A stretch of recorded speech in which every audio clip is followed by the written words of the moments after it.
taking a look at the Houston Texans mock draft that was just released in the latest 7-round mock draft at ProFootballNetwork.com. Round 1, pick number 3, you have them taking Evan Neal, offensive tackle out of Alabama. And look, I can't fault this move here because guess what? You have Davis Mills, and as we've heard in press conferences with Lovie Smith, Pep Hamilton, he's going to have to take a lot of steps this season, but they have belief and they have hope in him. What better way than providing another tackle opposite of Laramie Tunsil to help keep him upright? I like this pick. Yeah, me too. And I think, with the Houston Texans, there's very few ways you can go here. That would be a wrong pick, but I look at the offensive line needing to protect Davis Mills and obviously needing to invest in his development because they've said he's the quarterback. End of story, right? So if you're gonna make him the quarterback, you need to do everything you can to try and make him successful. Pep Hamilton has worked with Andrew Luck and Justin Herbert in the past. He's done this work with QBs before. Now get the talent around him and see how far you can go with him. So I love the idea of supporting him.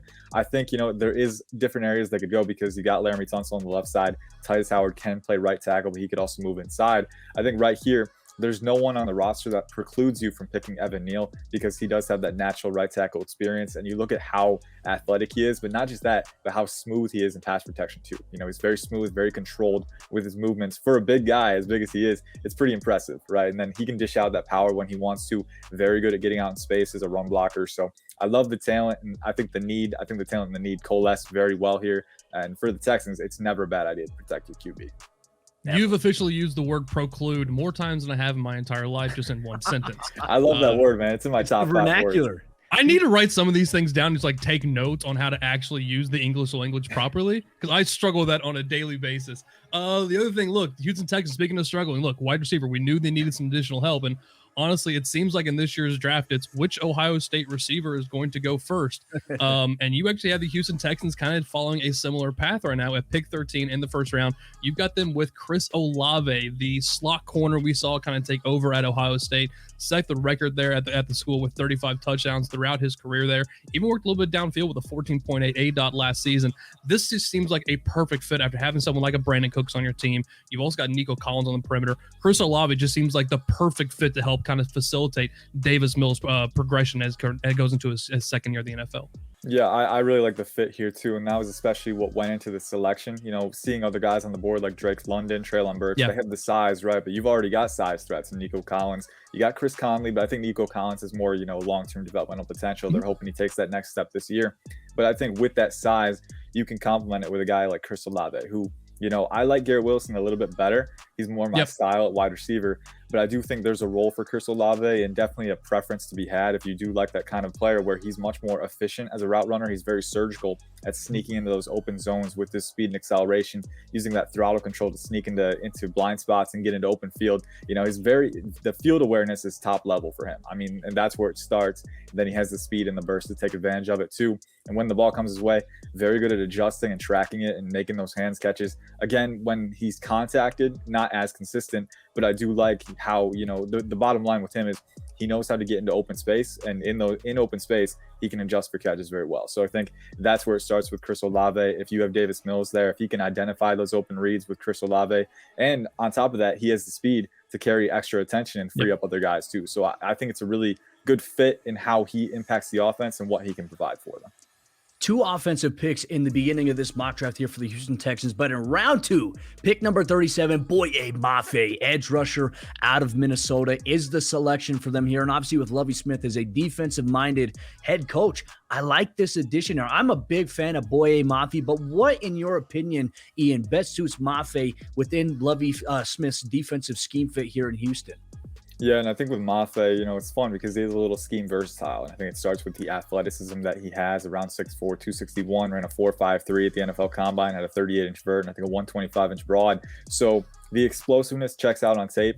He's very bursty off the line, really gets immediate momentum with that first step. And at the same time, too, he's got great bend capacity. I think, at the Senior Bowl was where it really showed up in practices and especially in the game. He was unblockable in the game, using that speed and burst to get around the edge, but then also using that, the strength that within his strong frame to get that handwork on the edge and, kind of capitalize on displacement with those quick swipes. That's how you want to win at the NFL level, not just the athleticism, but having the hands, the timed hands and the strong hands to win at the apex and really take advantage of that. I think he has that. He's working toward that. I think if you want to figure out how to use him, I think he can go a number of different alignments. He can play from a stand-up stance around the edge. He has the athleticism to do that. Put one hand in the dirt, 3-point stance, let him rush from there. His hands are a little lower, better leverage.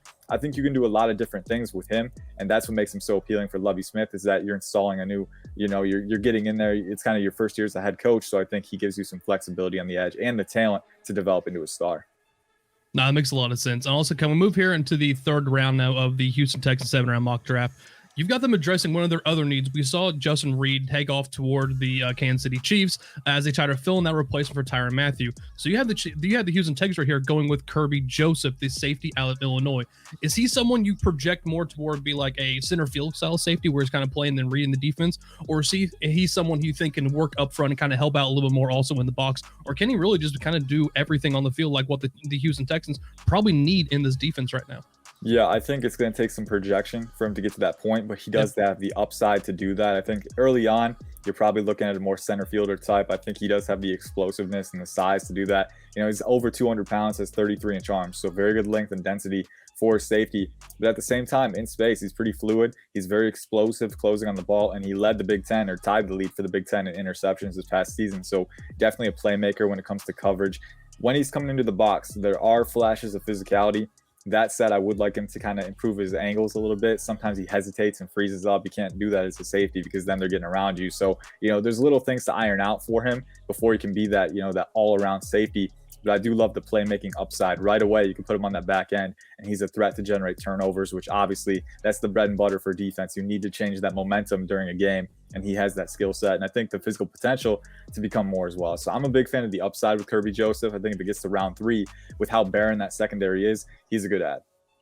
Well, let's take a look right here at the rest of this Houston Texans 7-round mock draft conducted by Pro Football Network. Round 3, pick number 80 that they got from the Saints, Tariq Woolen, cornerback out of UTSA. And then we get into the 4th round where they have a lot of capital. 2 picks here. Pick 107, Brian Asamoah, linebacker out of Oklahoma, gives him more range and versatility. Then adding another running back to a very loaded running back roster. Round 4, pick 108, Dameon Pierce, out of Florida. And then you get to round number 6 at pick 183, got Sezi Otomueo, defensive lineman out of Minnesota. And then 3 round 7 picks. A lot of this capital from trades and from other teams. Tay Martin, wide receiver out of Oklahoma State. And I like this one personally here for them. The addition of Cole Turner at pick 207, tight end out of Nevada. And then rounding things off here for the Houston Texans with Jason Poe, offensive lineman out of Mercer. And this has been the Houston Texans mock draft, courtesy of Pro Football Network. If you're a Texans fan, drop your comments down below to let us know what you thought of this mock draft. Did you like the selections and more? We're awaiting your comments and your feedbacks.